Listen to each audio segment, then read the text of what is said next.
বীর চট্টলা টিভি আপনাদেরকে স্বাগত জানাচ্ছি। আমি মামুন আহমেদ। আমরা যেখানে অক্সিজেন রোড এলাকাতে যেখানে একটি ব্রিজ ধসে পড়ে মানে 5:30টায় এটা ফাটল শুরু হয়েছে।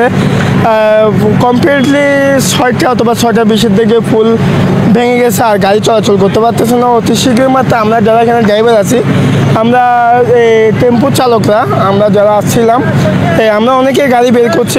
গাড়ি বের করার সময় দেখতেছি এটা ফাটল, তখন আমরা গাড়িগুলো সাইড করে এখানে সাইড করে আমরা জনসাধারণের জন্য সতর্কবার্তা দিচ্ছি যে আপনারা গাড়ি এদিকে না বিকল্প রাস্তা ব্যবহার করুন। তখনই আমরা প্রায় 10টার দিকে ডক্টর শাহাদাত আসছে, তারপরে হচ্ছে ডিসি স্যার নেসারুল্লাহ আসছে।